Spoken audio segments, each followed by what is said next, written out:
오늘은 무엇을 지키고 무엇을 선포해야 하나? 제가 잠깐 창세기를 멈추고 오늘 이 말씀을 또 가는 목사님 추모 일주기를 앞에 놓고 사랑의 교회가 계속 감당해야 할 어떤 사역의 핵심이 뭔가 하는 걸 조금 다루도록 그렇게 하겠습니다.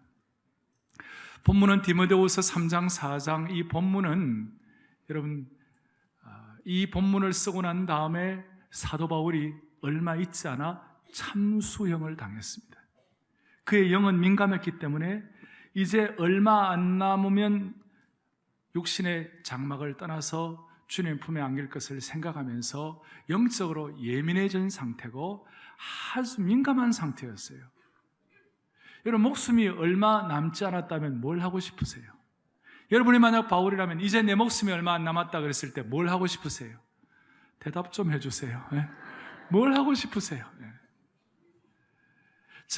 저는 목숨이 얼마 안 남았다면 제가 하고 싶은 게 뭐냐면 제가 가장 사랑하는 사람을 보고 싶어 할 거예요. 그래서 바울이 가장 사랑하는 사람을 보고 싶어 했어요. 누구죠? 믿음의 아들 디모데였어요.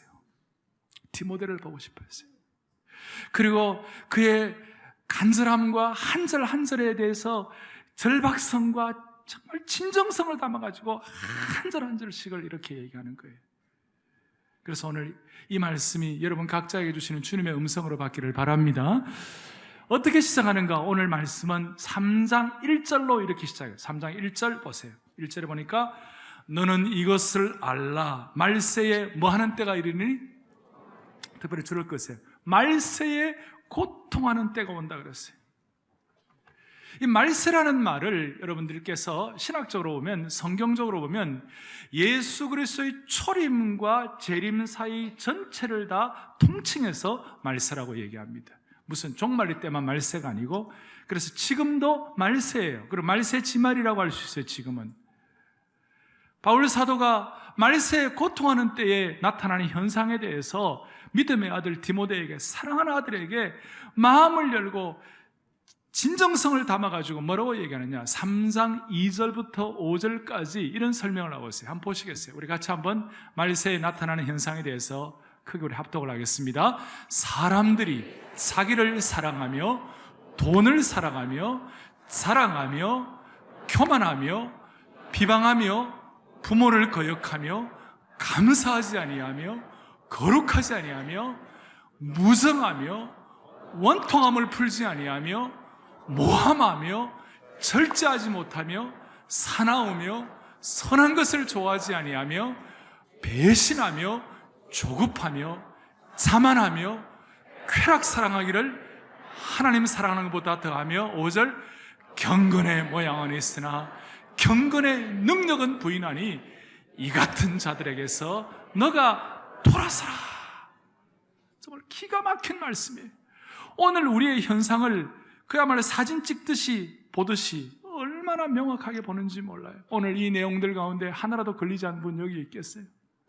내가 보니까 어떤 분은 오늘 원통함을 풀지 않고 온 분도 있어요. 네? 다 걸리는 거예요. 우리가 이 말씀을 보면서 오늘 이 세대를 보세요. 이런 삶의 형태가 있는 반면에 또 새로운 삶의 형태가 있다. 대조적으로 완전히 대비를 해서 말씀을 하시는데 오늘 3장 13절 좀 보세요.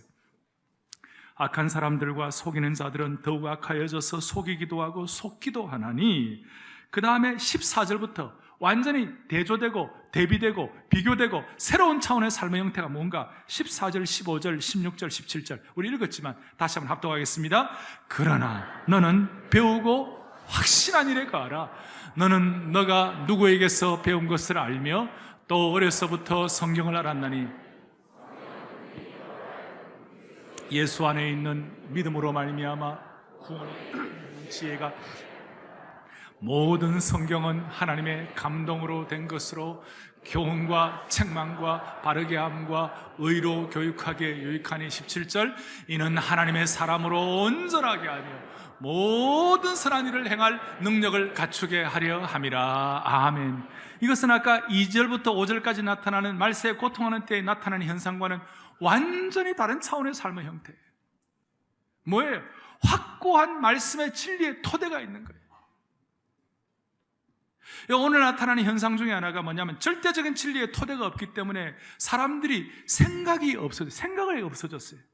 그래서 사람들이 선동하는 대로 따라다니는 거예요. 사람들이.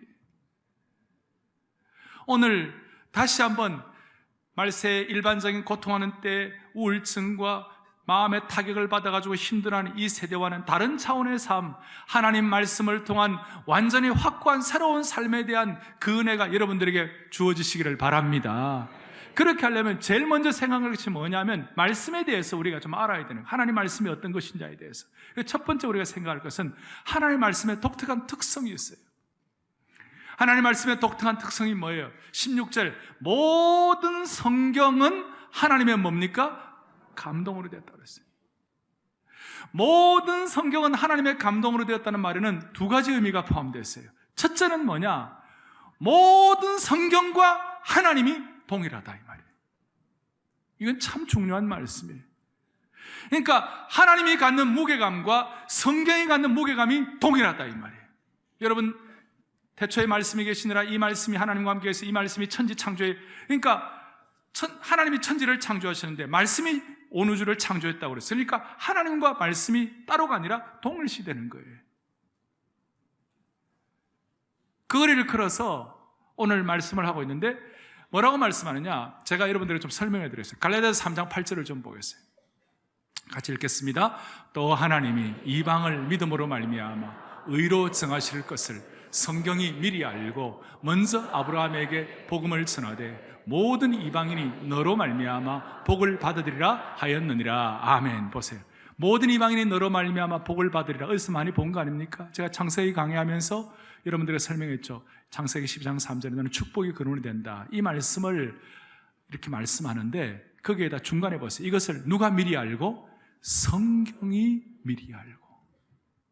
여러분, 성경이 미리 안다는 이 말과 하나님이 미리 아신다는 말과 비슷해요? 달라요?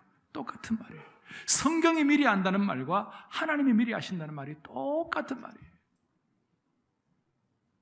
참 놀랍죠?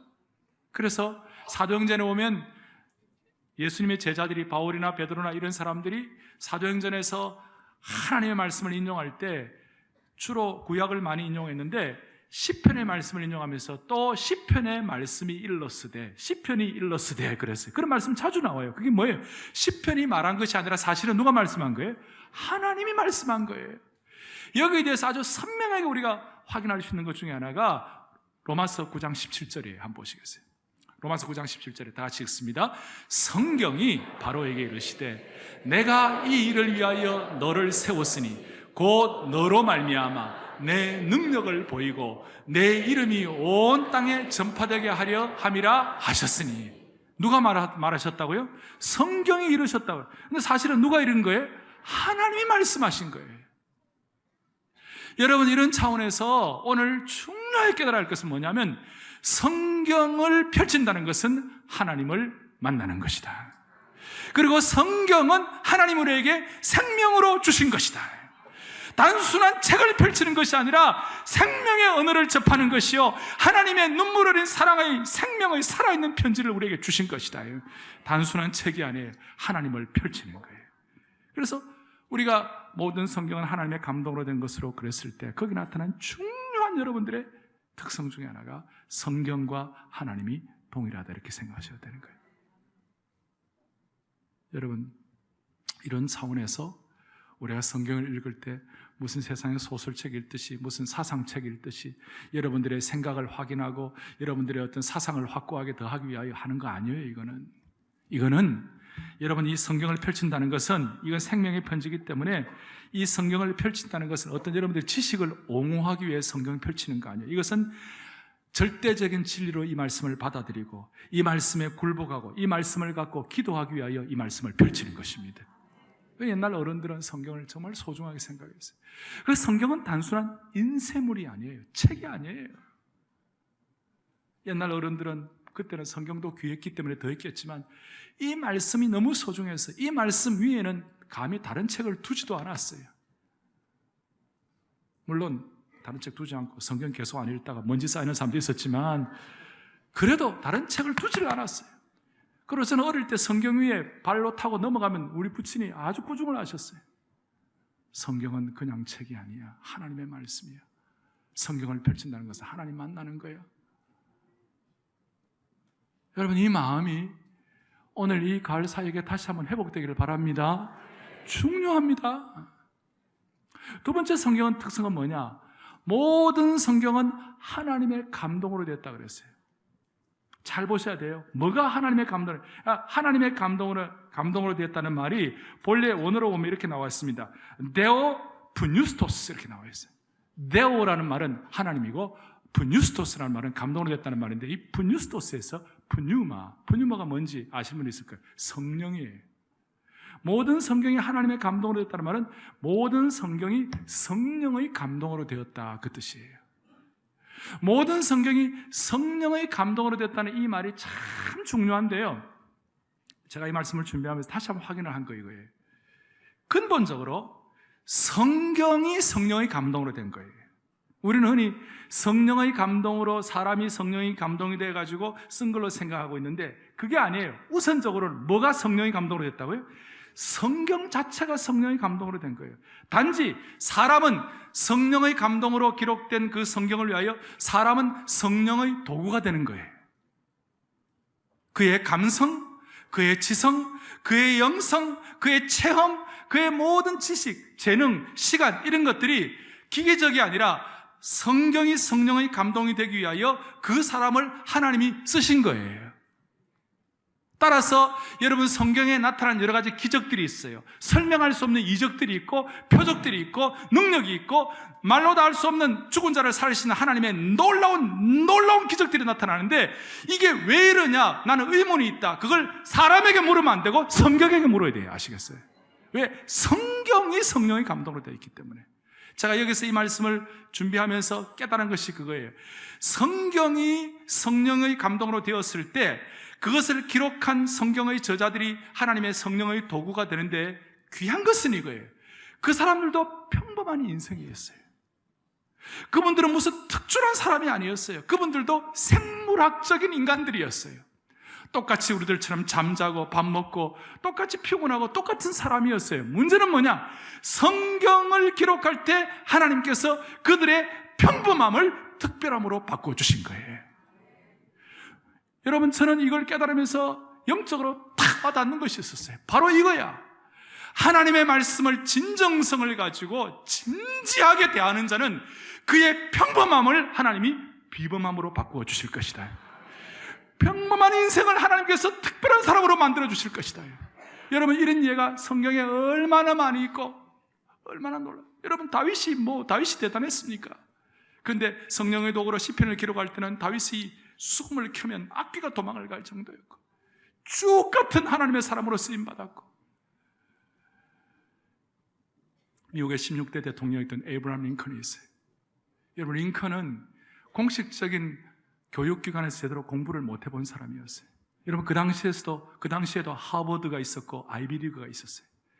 똑똑한 대학들이 많이 있었어요. 그런데도 불구하고 아브라함 링컨이 미국에 있는 수 40몇 명의 대통령 가운데서 최고의 존경받는 대통령이 될 수 있는 딱 하나의 아브라함 링컨은 성경을 가지고 평범한 아브라함 링컨이 비범한 사람이 된 거예요. 그의 생애를 보면 성경을 빼고는 아무 말도 할 수 없어요. 다시 얘기합니다. 모든 성경은 하나님의 감동으로 됐다는 그 말씀 안에는 성경이 성령으로 기록되었을 때 그 말씀을 쓰는 도구 인생들을, 그의 인생, 그의 지성, 그들의 재능, 그들의 시간, 그것을 성령께서 역사하심으로 말미암아 평범한 인생을 비범하게 바꾸었습니다. 오늘 여러분들이 마켓을 가고 평범한 삶을 살고 그 다음에 파마를 하고 이발을 하고 다 하지만 그 가운데 여러분들 하나님의 말씀의 능력을 담고 있으면 새로워지는 것이에요. 이게 세상 사람들이 할 수 없는 위대한 것이에요. 오늘 이런 비범함이 우리의 것이 될 수 있도록 하나님께서 성경의 특성을 우리에게 허락해요. 그래서 두 번째로 생각할 거예요. 제가 훈련한 분들 설교 받아 적어야 되니까 로만 유머를 넘버 2 큰 2번 이 말씀이 평범한 인생을 비범하게 만드는 이유가 뭐냐? 성경을 우리에게 주신 목적이 두 가지예요. 그 두 가지를 여러분들이 사랑의 교회가 지난 30여 년 동안 이것을 저희들은 계속해서 집중해 왔고, 오카는 목사님께서 생각하시고 또 마음에 집중하신 내용들은 오늘도 우리가 동일하게 계승하고 있는데, 사랑의 교회 하나님께서 이 평범한 인생을 비범하게 만드는 성경을 주신 목적이 뭐냐? 두 가지예요. 첫째, 15절 3장 15절. 또 어려서부터 성경을 알았나니 성경은 능히 너로 하여금 그리스도 예수 안에 있는 믿음으로 말미암아, 그 다음에 여러분들은 어떻게 되는 거예요? 구원에 이르는 지혜가 있게 하느니라. 놀라운 말씀이에요. 성경이 우리로 하여금 우리 인생을 비범하게 만드는 이유가 뭐냐? 우리로 하여금 구원에 이르는 지혜를 갖도록 만들어 주시기 때문에 그래요. 여러분 어떻게 예수님을 믿습니까? 여러분 어떻게 진리를 깨달았습니까? 여러분들이 어떻게 주의 피의 공로를 깨닫고 말씀으로 어떻게 여러분들이 주님을 알고 예수 그리스도를 영접하게 되었습니까? 구원에 이르는 지혜를 이 하나님의 말씀인 성경으로부터 확인된 거예요. 아멘. 이게 너무너무 귀한 거예요. 여러분들이 나를 사랑하사 나를 위해 돌아가신 그 진리를 어떻게 알 수 있습니까? 하나님의 지극한 은혜, 소명, 성령의 인도하심, 날마다 우리의 짐을 지시는 그분을 찬양하면서 그분을 영접하고 눈물을 흘리고 감격하고 구원의 은혜를 어떻게 깨닫느냐 이 말이에요. 이게 말씀을 통하여 구원의 진리를 깨닫는 거예요.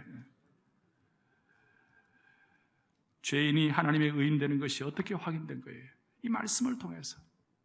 그래서 이것을 구원에 이르는 진리라는 말을 우리식으로 지금 파악을 하면 성경의 절대적 권위와 예수 그리스도의 유일성이에요. 특별히 예수님의 유일성이에요. 여러분 이 말씀이 구원의 진리로 받아들여질진데 여러분들이 예수 그리스도의 유일성을 믿으시기 바랍니다. 이 종교다원주의 시대에 종교적 톨레랑스와 관용을 가지고 제가 이것도 좋고 저것도 좋다고 그러고 다 진리는 이것도 있고 저것도 있고 다 말하면요, 저는 인간적인 찬사를 받을지 몰라요. 그러나 그건 하나님이 기뻐하시는 것이 아니에요. 왜? 성경에만 구원의 진리가 있기 때문에 그렇다 이 말이에요. 이거는 양보할 수가 없어요. 우리가 지킬 것은 지켜야 되는 거예요. 뭘 지키는 거예요? 예수 그리스도의 유일성을 지켜야 되는 거예요. 세계 복음주의권의 중요한 기초와 토대를 우리에게 허락해 주시는 로잔 언약이라고 있어요. 15개 항목을 가지고 복음주의의 흐름과 기독교의 개인 구원과 사회 책임과 이 시대 앞에 쓰임받는 것에 대해서 그 항목이 있어요. 15개 항목이 있어요. 그 중에 제3항목에서 로잔 언약 제3항목에서 이런 얘기를 하고 있어요. 뭐라고 얘기하느냐? 구세주는 오직 한 분이시요 복음도 오직 하나임을 확인한다. 예수 그리스도는 유일하신 신이요 인간으로서 죄인을 위한 유일한 대속물로 자신을 주셨고 하나님과 사람 사이의 유일한 중보자이시다. 따라서 예수님의 이름 외에 우리가 구원받을 다른 이름이 없다. 우리가 구원받을 다른 이름이 없다. 이건 성령으로 깨달아져야 되는 거예요. 우리가 왜 구원받을 다른 이름이 없습니까? 이게 예수 그리스도 유일성행하는 것인데 이것은 바로 예언의 성취 때문에 그래요. 예언의 성취예요. 여러분 이 세상에 어떤 종교도 예수님처럼 이렇게 예언의 성취가 된 그런 상황, 그런 경우가 없어요. 여러분 구약에 예수님께서 이 땅에 오시고 그 다음에 고난당하시고 십자가 지시고 돌아가시고 부활하실 그런 수많은 수백의 예언들이 있어요. 수학의 확률적으로 보면 그 수백 가지 예언이 그대로 이루어질 확률은 제로예요, 제로. 그런데 예수님이 그렇게 하신 거예요. 예언의 성취를 통하여 예수 그리스도의 유일성이 확인된 것입니다. 오늘 사랑의 교회에 속한 모든 성도들은 이 예수 그리스도의 유일성에 관하여 조금 더 구라하지 아니하고 시대 앞에 쓰임받는 거룩한 주의 종들 되기를 바랍니다. 복음적 진리를 수호해야 만드는 것입니다. 그래서 지금 세계 복음주의 교회가 쇠퇴하지 아니하고 디클라인하지 아니하고 다시 한번 리바이벌 부흥하기 위하여 앞장서서 신학자로 수고하는 분 중에 제가 좋아하는 분이 한 분 있어요. 알리스트 맥그라스라고. 알리스트 맥그라스가 복음주의 교회가 꼭 지켜야 할 토대 6가지를 얘기했어요. 이 6가지는 앞으로 사랑의 교회가 존속하는 난 계속 지켜야 할 거예요. 이것은 지금까지 맹맥히 내려오는 한국교회의 강점과 복음주의와 우리 교회에 해야 할 일들 중에 하나예요. 첫 번째, 성경의 절대적 권위예요. 성경의 절대적 권위예요. 여러분 아멘입니까? 이거는 우리가 양보할 수 없어요. 두 번째는 뭐냐? 예수 그리스도의 유일성이에요. 예수님의 유일성이에요. 이게 구원에 이르는 진리에 관한 문제이기 때문에. 세 번째는 뭐냐? 성령님의 주권이에요. 성령님의 주권이란 말은 여러분들이 진리를 이해하고 예수 그리스도를 영접하는 데 있어서는 성령님께서 역사하시는 거예요. 맞습니까? 그게 성령 주권이에요. 네 번째는 우리 개인의 회심의 절대성이에요. 모든 사람들은 예수 그리스도를 인격적으로 만나야 돼요. 여러분, 부모님이 예수 믿는다고 인격적으로 만난 거 아니잖아요. 말씀을 통하여 예수님을 만나야 되는 거예요. 여러분, 양심적으로 하나님 앞에서 자신을 돌아봐야 돼요. 내가 말씀을 통하여 하나님과 말씀을 통하여 확고하게 믿고 주님과 인격적으로 만났는가? 이거 고민해야 되는 거예요. 다섯 번째는 뭐냐? 거룩한 공교회의 소중성이에요. 거룩한 교회 공동체의 중요성이에요. 온갖 세상의 비난을 받아도 이 교회는 유지를 해야만 하는 것입니다. 이 교회가 하나님의 거룩한 공동체로 역할을 해야만 하는 것입니다. 만약에 교회가 사라진다면 모든 거 다 사라지는 거예요. 살아있는 순교자 리차드 범브란드라는 루마니아의 훌륭한 크리스천이었어요. 그분이 쓴 승리하는 신앙이라는 책 가운데 무슨 내용이 나오냐? 유명한 정통 유대인 랍비가 이 기독교로 회심을 했어요. 이유가 뭐냐면 2000년 동안 저렇게도 찢기고 저렇게도 상처받고 저렇게도 공격받는데 어떻게 교회가 아직까지 살아남았느냐, 그거 연구하다가 예수 믿었어요. 그래서 그것이 뭐냐면 거룩한 공교회의 공동체의 중요성이에요. 여섯 번째는 뭐냐? 세계 선교의 긴급성이에요. 선교를 마무리하는 긴급성과 절박성이에요. 이 여섯 가지는 우리가 꼭 지켜야 할 하나님이 우리에게 주신 소명이라고 믿으시기 바랍니다. 이렇게 해야 다시 회복이 되는 거예요. 그래서 성경은 구원에 이르는 절대적인 예수 그리스도의 유일성을 믿는 것이다, 이거예요. 두 번째로 성경의 특성이 뭐냐? 그것은 오늘 17절을 보세요. 3장 17절에 보면 이렇게 나와 있습니다. 뭐라고 나와 있습니까? 이는 하나님의 사람으로 뭡니까? 온전하게 하며 모든 선한 일을 행할 능력을 갖추게 하려 함이라. 성경은 우리에게 구원의 진리를 주셔서 자녀로 태어나게 하셨어요. 그리고 자녀로 태어났으면 그 다음에 잘 자라야 되는 거예요. 영적으로 잘 성숙해야 되는 거예요. 우리 제자훈련 정신 오 목사님께서 해오신 모든 것을 생각해 보면 높은 고봉이에요. 이거 쉬운 거 아니에요. 주님을 닮아간다는 거 쉬운 일이 아니고 높은 신앙의 고봉이에요. 그렇지만 이것을 닮아가 그 온전한 인격을 이루기 위해 성경을 우리에게 교과서로 주신 거예요. 할렐루야. 사람마다 집을 지어요. 사람마다 신령한 집을 지어가는 거예요. 집을 지어가는데 이 집을 짓는 잘 지을 수 있도록 하나님께서 멋진 설계도를 주셨어요. 그게 성경이에요. 우리 인격의 집을 지을 수 있는 멋진 설계도가 성경이고, 그 멋진 설계도를 가지고 감독하시는 분이 누구냐? 성령님이세요. 외적으로는 겉으로 보면 성경으로 텍스트로 주셨고, 내적으로는 성령의 은혜를 주셔가지고 우리로 하여금 온전한 인격 되어가지고 주님을 닮아갈 수 있도록 만들어주신 주님을 찬양합니다. 온전한 인격 되는 거예요. 이 가을에도 사랑의 교회 성도들은 그만큼 시간이 자라면 자랄수록 주님을 더 닮아가야 되는 거예요. 주님을 더 닮아가야 되는 거예요. 우리에게 있는 중요한 소명이에요. 두 가지입니다. 구원의 진리와 온전한 인격 되도록 하게 하시는 이 성경의 역할, 이걸 우리가 깨달을 때 세 번째로, 그럼 우리가 이걸 어떻게 지켜나갈 수 있는가? 첫째는 말씀을 먹어야 돼요. 먹어야 돼요. 제가 이 오죽하면 주님께서 뭐라고 하면 사람이 뭐로만 살 것이 아니요 떡으로만 하나님의 입에서 오는 모든 뭐로 살 것이니라? 말씀으로 살 것이다. 구약의 신명기에도 동일하고 말씀하고 마태복음에도 동일하고 말씀하고 있고, 말씀을 먹자 이 말이에요. 왜? 말씀을 안 먹는 사람들이 너무 많아요. 세상에 먹는 거는 너무 잘하면서 말씀은 안 먹는 거예요. 그래서 제가 세상에 먹는 게 얼마나 대단한가 묵상을 해봤어요. 대단히 잡수시고 계시더라고요, 다들. 소고기를 사람이 평생 얼마나 먹을까? 아마 스테이크 좋아하시는 분들은 소 아마 여러 마리 잡아 드실 거예요, 아마. 미국 사람들은 일반적으로 소고기 스테이크 좋아하는 사람들은 평생 잡아먹는 소가 150마리예요.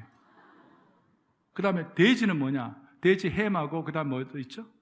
햄하고 베이컨, 햄 베이컨. 이거는 미국 사람들은 평생 평균 잡아먹는 돼지가 1인당 300마리예요. 300마리. 한국 사람들도 상당히 드실걸요? 삼겹살 때문에? 그러면 나는 뭐 소고기도 잘하면 나 돼지고기 싫어한다. 그럼 베지테리언. 여러분들 엄청나게 과일 드실 거예요, 아마. 엄청나게 채소 드실 거고. 곡물은 얼마나 드세요? 나는 쌀밥 많이 안 먹어. 그러면 두부 드시잖아요. 두부는 콩이잖아요. 두부, 콩, 그 다음에 팥, 밀, 쌀, 이런 곡식을 엄청 드실 거야. 내가 볼 때는 몇백 가마 드실 거야, 아마. 아까 말씀한 대로 과일은 산더미처럼 드실 거예요. 과일하고. 복숭아 벌써 한 20개 드셨죠? 평생을 엄청나게 드실 거예요. 그러면서도 말씀은 안 먹어요. 말씀의 입맛을 회복하셔야 되는 거예요. 아픈 사람의 특징이 뭔지 아시죠? 아픈 사람은요, 입맛이 없는 거예요. 병든 신앙은 말씀에 대한 맛이 없어요. 맛을 다시 회복해야 되는 거예요. 달고 달아가지고 어느 날 저녁에 이 말씀이 읽다가 새벽까지 간 거예요. 그날 모르게 침상에서 눈물로 침상을 적시는 거예요. 저는 요즘 우리 교우들 모여서 기도하다 시편 29편 11절 여호와께서 자기 백성에게 힘을 주신다고. 하나님 우리 성도들에게 힘을 주십시오. 진짜 힘을 주십시오. 자기 백성에게 평강의 복을 주시리로다. 마음이 평강의 복을 허락해 주십시오. 사람이 휴가 간다고 쉬는 게 아니고 마음이 쉬어야 되는데 하나님 진짜 평강을 주십시오. 눈물로서 밤을 새우는 경우도 있잖아요. 입맛을 회복하는 축복을 주시기 바랍니다. 말씀에 대한 맛이 회복되어야 돼요. 그 다음 더 중요한 것이 그게 뭐냐? 말씀을 마음에 간직하기만 하면 안 되고, 간직이에요. 간직하기만 하면 안 되고, 오늘 4장 2절에 때를 얻든지 못 얻든지 말씀을 선포해야 되는 거예요. 말씀을 선포해야 되는 거예요. 왜? 6절에 보면 주님을 만날 이 육신의 몸을 떠날 기약이 가까웠거든. 이제 인생 얼마 안 남은 거예요. 우리 인생 짧은 인생 얼마 안 남은. 그래서 우리가 해야 할 일이 뭐냐면 이 말씀을 간직만 하면 안 되고 이 말씀을 선포하는 축복을 받아야만 합니다. 여러분 이거 뭐 쉬운 얘기 같지만 쉬운 얘기가 아니에요. 말씀은 마치 공기와 똑같아요. 여러분 공기를 간직만 하고 살 수는 없어요. 공기는 내뱉어야 살아요. 한번 실험해 보겠습니다. 여러분 다 같이 숨 한번 들이켜 보세요. 들이키셨죠? 일주일만 참아요. 여러분 이걸 공기를 들이마셔가지고 일주일 참을 수 있는 사람이 아무도 없어요. 반드시 내뱉어야 돼요. 믿음도 공기와 같고 말씀도 공기와 똑같아요. 이걸 우리가 속에만 간직하고 속에만 넣고 있으면 나중에 여러분 썩어요. 제가 좀 과격하게 얘기하면요, 말씀을 속에만 간직하고 있으면 여러분 병들어요. 피도 마찬가지예요. 피는 순환해야 되는 거예요. 여러분 만약에 손가락에다가 고무줄을 가지고 탱탱하게 걸려서 피가 안 통하도록 이렇게 맨다고 하면 묶는다고 해서 묶어보세요. 나중에는 이게 피가 안 통하면 썩어요. 썩어. 제가 왜 이 말씀 드린지 알아요? 오늘날 우리 교회도 그렇지만 너무나 한국 교회 이제 교회 역사가 130년 되다 보니까 모태신앙인들 어릴 때부터 성경 많이 배우고 많이 알고 성경 공부 많이 한 분들이 너무너무 많아졌어요. 우리 교회도 많아요. 그런데 이걸 선포하고 나누지 않고 속에만 갖고 있는 분들 무슨 일이 벌어지는지 알아요? 현대판 바리새인 되는 거예요. 왜 내 요즘 신앙생활이 좀 이렇게 어려우냐? 뭔가 갈증이 있고 뭔가 열정이 사라지고 뭔가 답답하고 뭔가 길이 열리지 않는가? 문제가 있어요. 뭐냐? 말씀을 간직만 하고 말씀을 선포하지 않기 때문에 그런 거예요. 심각한 문제. 한국 교회가 이 덫에 걸려버린 거예요. 특별히 지성인들 가운데 입으로 삶으로 말씀을 선포하지 않으니까 남들을 비판하고 비난하고 교회를 향하여 삿대질만 하는 거예요. 여러분 말씀의 공기를 마시기만 하고 내뱉지 않으니까 문제가 생긴 거예요. 이걸 제가 칭하고 싶어요. 말씀의 호흡법을 실천하기를 바랍니다. 말씀을 선포해야 되는 거예요. 말씀을 선포해야 돼요. 교회 생활 오래 하고 말씀 많이 알면 알수록 선포하지 않고 갖고만 있으면 경직된 종교인으로 전락하는 것입니다. 이건 무슨 말이냐? 여러분 세계육상 선수권대회 생각을 해보세요. 세계육상 선수권을 내가 대회를 위하여 2, 3년 동안 5년, 10년을 죽으라고 훈련하고 죽으라고 땀 흘리고 애썼어요. 근데 경기에 안 나갔어. 게임에는 안 나갔어요. 올림픽에 죽으라고 준비를 했는데 올림픽 출전을 안 했어요. 이게 뭐예요? 운동 경기의 유산이에요. 유산.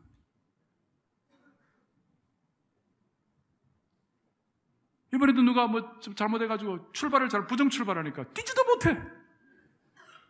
포인트는 이겁니다. 여러분 많이 알고 성공은 많이 하고 많이 되는데 문제는 뭐냐? 경기에 안 나가면요, 이거는 신앙의 유산이에요. 신앙의 낙태예요. 오늘 우리가 갖고 있는 약점들을 하나님이 극복해 주시기를 바랍니다. 특별히 푸른 젊은이들, 또 마음이 젊은 우리 어른들, 마음의 각오를 하셔야 돼요. 하나님의 말씀을 알기는 많이 아는데 똑똑하죠. 책도 많이 읽고 똑똑하죠. 그런데 여러분, 삶으로, 입으로 말씀을 선포하지 않으면요, 여러분을 다 병들어요.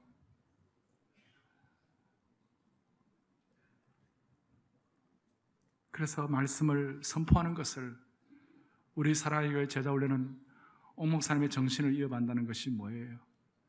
말씀을 선포하는데 여러분들이 선봉장이 되죠. 선봉장. 프론트라인에 서야 되는 거예요. 제자훈련이라는 말만 하지 말고 선봉에서, 그게 뭐예요? 여러분들이 말씀을 가지고 다른 영혼들을 섬기는 역할을 감당을 해야만 하는 거예요. 그래서는 제자훈련이라는 것은 내가 다른 사람을 위하여 예수 그리스도를, 다른 사람을 말씀으로 섬기기 위하여 예수 그리스도를 닮아가는 거예요. 온전한 인격으로 닮아가는 거예요. 저는 그걸 정의를 그렇게 내리고 싶어요.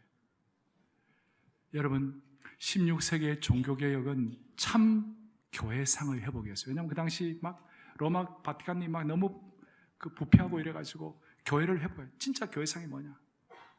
그래서 성녀가 펼쳐지고 세례가 시행이 돼야 되고, 그다음 제대로 돼야 되고, 말씀이 제대로 펼쳐져야 되고, 권징이 제대로 되고, 참 교회상을 하다가 너무 내향화가 됐어요. 그래서 막 어려워지기 시작했어요. 21세기의 참 종교개혁은 말씀을 선포하는, 말씀으로 영혼들을 섬기는 이 소명받은 자의 삶을 회복해야 21세기의 참 종교개혁이 일어나는 것입니다. 이게 16세기의 종교개혁이 참 교회상의 회복이라면 21세기의 종교개혁은 참 성도상의 회복인 것입니다. 우리 교회로 말하면 순장의 삶으로 말미암아 하나님 앞에 말씀으로 섬기는 역할을 감당하시는 겁니다. 2년, 3년 말씀으로 훈련받아서 다른 영혼을 말씀으로 섬길 때 하나님이 정말 말씀의 호흡법을 통하여 썩지 않고 부패하지 아니하고 여러분들의 신앙의 신선도를 계속 유지하도록 만들어 주실 것입니다. 어느 순장님이 말씀 사역에 대한 영광스러움을 이렇게 표현을 했습니다. 디사이플 잡지에 나온 것인데요, 순장 사역을 하면 이 직분이 주는 특별한 은혜가 있습니다. 순장을 하면서 나 자신이 많은 은혜를 경험하는데, 특별히 인생이 하나님의 말씀으로 움직여진다는 것을 체험하면서 순장 직분이 이 세상의 어떤 직분보다 더 대단한 자리임을 깨달았습니다. 순장은 말씀으로 꿈꾸는 자로서 하나님의 말씀을 듣고 또 말씀을 가지고 꿈을 이루는 자로서 세계를 품을 수 있습니다. 순장은 또한 말씀을 가지고 기도하는 사람으로서 세계를 움직일 수 있다는 기대를 갖고 사역할 수 있는 자리가 순장입니다. 사랑의 교회 목회자로서 저는 신학을 졸업 안 하더라도 이 말씀을 제대로 훈련하고 공부하고 무장되면 담임 목회자와 여러분들과 함께 말씀 사역을 공유한다는 사실을 저는 철저히 믿고 이런 확신 안에서 교회를 섬기고 있는 것입니다. 여러분, 말씀 사역에 앞장서서 말씀을 간직하기만 하지 말고 말씀을 선포하여 부름받은 소명자로 역할을 잘 감당할 수 있는 축복을 주시기 바랍니다. 저는 가끔가다 제 마음에 좀 짐이 되면 제가 어떤 책들을 읽으면서 제 마음을 좀 순결하게 하고 정화하게 하는 그런 책들이 있어요. 그 중에 한 권이 뭐냐면 데이빗 브레이너드라고 아주 시대적인 인물이에요. 29살에 폐병 사기로 인디안 선교를 위하여 헌신하다가 그 눈 위에 피를 토하면서 선혈을 흘리면서 자기의 삶 자체를 하나님 앞에 제물로 삼고 그 인디안 선교의 아버지가 되었어요. 그 순결한 유작 일기가 있어요. 그분의 장인어른이 조나단 에드워드라는 미국의 대각성의 선구자였어요. 프린스턴 대학교의 초창기 총장이었어요. 자기 장인어른에게 29살 죽으면서도 최고의 영향을 끼친 사람이에요. 데이빗 브레이너드의 유작 일기를 읽으면 제 가슴이 뜨거워져요. 자기 자신을 육체를 깎아서 하나님 앞에 제물로 바쳤는데 그의 유작에 이런 내용이 나와요. 내가 복음의 내가 복음의 말씀으로 영혼을 주님께로 인도할 수 있다면 내가 어디에 있든지 어떻게 살든지 또 무엇을 겪게 되든지 나는 관계하지 아니하노라. 잠을 자면 저들을 꿈꾸고 잠을 깨면 첫 번째 드는 생각이 잃어버린 영혼들에게 순전한 복음의 말씀을 전하는 것이다. 아무리 박식하며 능란하며 심오한 설교와 청중을 감동시키는 웅변이 있다 할지라도 그것이 결코 인간의 영혼에 대한 뜨거운 복음의 말씀을 선포하는 것을 대신할 수가 없다 그랬어요. 아무리 박식하고 아무리 능력이 있더라도 복음의 말씀을 선포하는 것과 대체할 수 있는 것은 없다는 거예요. 여러분, 정리하겠습니다. 지금 강남에 잘 산다고 하는 분들 가운데 편안한 가정이 있습니까? 눈 씻고도 찾아보기가 쉽지 않습니다. 겉으로는 좋지만 피곤한 인생이요, 상처받고 무거운 짐들이 있어요. 왜? 삶의 목표를 상실했기 때문에 그래요. 오늘 우리들은 다시 한번 이 주일날 신앙의 목표를 다시 한번 회복하기를 바랍니다. 상실된 신앙의 목표가 있다면 다시 한번 좀 고봉을 향하여 우리가 마음을 모았으면 좋겠어요. 저는 요즘 마음의 부담이 그거예요. 왜 죽은 승려나 돌아가신 추기경은 이렇게 사람들에게 영향을 많이 끼쳐 있는데 살아있는 우리는 뭐냐 이 말이에요.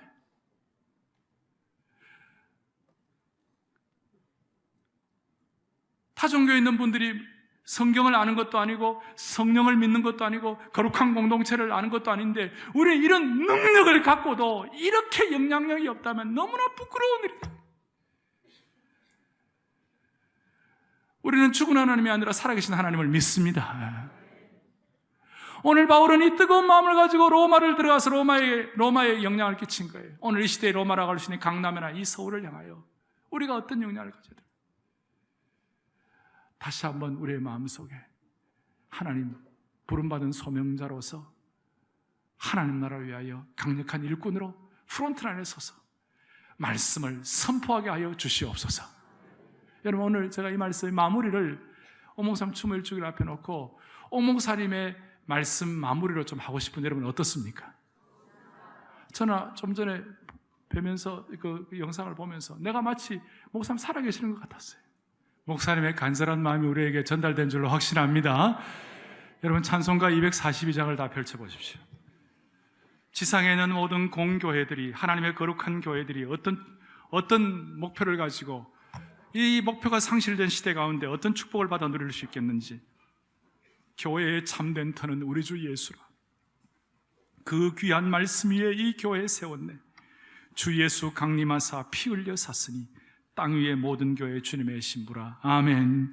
온 세계 모든 교회 한 몸을 이루어 한 주님 섬기면서 한 믿음 가지네. 한 이름 찬송하고 한 성경을 예수 그리스도의 유일성과 절대성이 다 같은 소망 품고 늘 은혜 받도다. 오늘 성령의 감동으로 기록된 우리를 비범한 존재로 만들어주시는 성령의 은혜를 통한 성경의 말씀을 가지고 지킬 것은 지키고, 목사님 말씀한 대로 말씀으로 영혼을 섬기는 말씀을 간직만 하지 말고 앞장서름으로 말미암아 거룩한 강자의 축복을 하나님이 모두에게 허락해 주시기를 간절히 바랍니다.